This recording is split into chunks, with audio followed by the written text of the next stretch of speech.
Every single day I'm gonna make something great. That's my way. Every single day I'm gonna make something great. That's my way. Hello Sanberani. I hope you guys are good. After my last video, it was a little bit dramatic. If you had a week, I'm sure you have been in that little week because of that drama. But anyway, welcome to another fresh new episode. Today I'm going to give you guys another cooking tutorial, but this one's going to be exciting because I've got two giveaways that I'm going to be running in the show. It's a giveaway where you stand a chance to win some tickets to an event that I will be catering at on the 30th of November. The first giveaway I'm going to tell you guys about now, and then the second one you need to watch the full cooking tutorial in order for it to apply, because it's going to be a little competition type thing. If you buy a meal voucher for any of our items on the menu, you stand a chance to win a free ticket. That's free entry to the event, guys. I mean, come on. You're gonna need to buy food, and this voucher also allows you to skip the queue, guys. You skip the queue. Email voucher. Back to the tutorial. Today I'm going to be teaching you how to make a basic dinner or lunch, guys. The trick is really to just have one starch, one meat, and one vegetable. If you have those three on your plate, you're good to go. I can promise you that. I'm making chicken, fried chicken. I'm gonna make rice, I'm gonna make mashed potato, and then I'm gonna make some gem squash with a twist. Now, I'm sure you guys have never seen this recipe anywhere before. Disclaimer, please, you can use my recipes anywhere you want, like at home, for your friends, for your family, and stuff like that. But please, can I not find you selling food and then you've made locals recipes? Because like, I sell food, guys. I have a catering business. I'm selling those recipes to other people, but you're welcome to make the food at home for your friends or your family, or just to participate in the giveaways or competitions that you guys are going to see on this channel or show. You guys will decide as usual. So yeah, let's get started. Rice is pretty simple, guys. I'm sure we all have our own way of cooking rice, the way we like it. I don't use the traditional 1 cup rice, 2 cups water thing. I just put my rice in a pot. I fill that pot up with as much water as I can, or as much water as the pot can take, and then I boil my rice, and then once it's almost cooked, I wash it, because I want to get rid of all that starch that is in the rice. That starch is what makes your rice stick together. So you will know the starch is completely gone when your water is kind of clear. It's not milky anymore when you wash your rice. So it will be clear. And then after that, you drain the rice of all the water, all excess water. Your rice should not have any water at all. You can have just a little bit of water actually, but basically you must drain your rice of excess water, and then you put it back on the stove, because it's not cooked through yet. So you want to kind of steam your rice to perfection. You don't want to boil it to perfection. You want to steam it to perfection. So after that, you put it back on the stove and let it steam until it's well cooked. You take your chicken and then you bring it to a boil for a couple of minutes, because the trick here is to kind of pre-cook your chicken before you deep fry it. This is how a lot of people get chicken that is undercooked. So you just want to get it nice and perfect and crisp, not crunchy, like crunchy, but nice and crisp, guys, you know what I mean. Okay, so while your chicken is boiling, we're gonna make the mashed potato. You're gonna need a couple of potatoes. It all depends on how many people you're cooking for, really. So I can't tell you 5 potatoes if you're cooking for 15 people. Cut these potatoes up into cubes and put them in a pot with water. You sprinkle some salt for flavor, and then you're gonna add some garlic. So you can see here I've added half a teaspoon of garlic, but it depends on how much potatoes you actually have in your pot.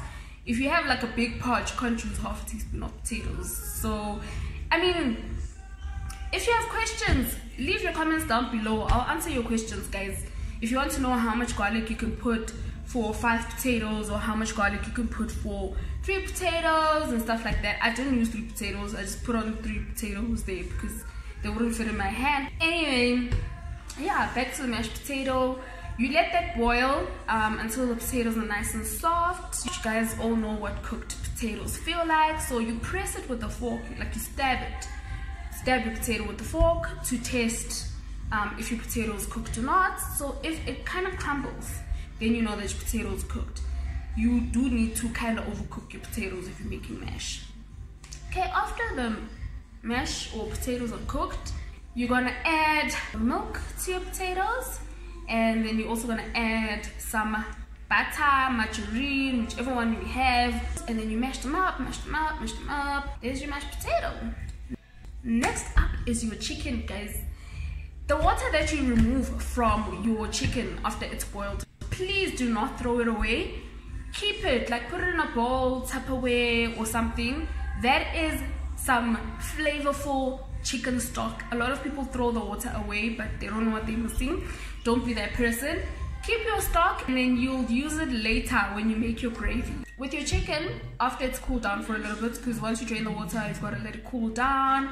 You are going to now do the marination of the chicken. So you will need an egg or a couple of eggs, depending also on how much chicken you're making. You whisk them up or beat them up. You will also need Heinz South coating. Now in this video, you guys will notice that I used 2 coatings. I used the original and the hot, because me and my stomach and chili, not same WhatsApp group at all. My stomach gives me trouble when I eat chili, so I try to stay away from it. So first you dip your chicken in the egg. After dipping your chicken in the egg, you put your chicken into the coating, and then from there you put your chicken into a bowl, plate, Tupperware. Then you must let your chicken chill, guys. Don't immediately then after that put it in your oil and stuff like that. So let it chill for about 15 minutes, let it soak up the coating very nicely, and then you can put it in your oil. So you must preheat your oil to I think about 200 degrees. Guys, I'm one of those people who just does things here. I don't measure, I don't check the temperature or whatnot, but it is, you are supposed to, but it's just one of those things. Put the chicken in the oil, fry it up. Don't forget to turn it over every 3 to 4 minutes, because you don't want to burn the one side and then the one side looks pretty. There you have your crispy fried chicken. Okay, next up, what did I forget? Done chicken, I've done rice. Oh, the gem squash. That gem squash, with the gem squash, what you want to do is cut it up into slices. You want the slices medium, because if you make them too thick, it takes too long to cook, and if you make them too thin, it kind of makes it mushy and difficult to lift when you lift it off the pan. So you're going to start off by, well, chopping your gem squash into the slices, and then after that you grease your baking tray. So I grease with margarine, but the easiest way is by spray and cook from the store. You layer your sliced gem squash onto that tray. So after layering it onto that tray very nicely, you are going to sprinkle some cinnamon. So sprinkle a bit of cinnamon on the butternut. Then after that, sprinkle some sugar. Then after you've sprinkled your sugar, you sprinkle some flour. That flour is to soak up any excess water that may be released by the vegetables. And then the last thing you do is you drizzle it with some olive oil. So drizzle some olive oil over the wedges, and then you put the wedges in your oven that has been preheated to 180 degrees Celsius. And then you're gonna leave it in there for about an hour to an hour and a half. The last item on the list is your gravy, because you're gonna have a plate that's too dry, or food that is too dry. With the gravy, I use some red onion. So I fry my red onion until it's nice and golden brown, and then after that I add diced tomatoes. I like to slice or dice my tomatoes. I don't like grated tomatoes. I like that skin, the texture of the skin in your gravy. So I use diced tomatoes, but you can use grated tomatoes if you prefer that. And then with my tomato, I will add up a bit of chopped coriander and chopped parsley. Then you cook it all until your tomato is kind of cooked. And then after that, you're gonna add some gravy powder to that stock that you kept aside. You're gonna stir it up, and then you're gonna pour all of that into your tomato and onion mixture that you're cooking on the stove there. Pour it all in, and then let it simmer for about 5 to 10 minutes. Okay, now that the cooking tutorial is out of the way, let me tell you guys about the second giveaway that I have for today. So you guys are gonna have to make one of two items that I just made in this tutorial. You guys can either make the fried chicken, alright, or you can make the gem squash. And send me a picture. Tweet your pictures at Lolo_Chubs, Chubs with a double BS. Or you can send them to me on Instagram, or you can send them to me on WhatsApp if you have my WhatsApp number. Or you can inbox me on Facebook or tag me on my wall or something like that. The person with the most lacquer looking of one of those two items is going to win a ticket, a free ticket. You don't need to buy a more voucher. There are 2 tickets up for grabs. One will be for the squash, one will be for the chicken. Whoever makes the best of the 2 dishes gets to win a ticket. So yeah guys, let's please enter these competitions. Good luck to each and every one of you. I hope you guys send in those pictures.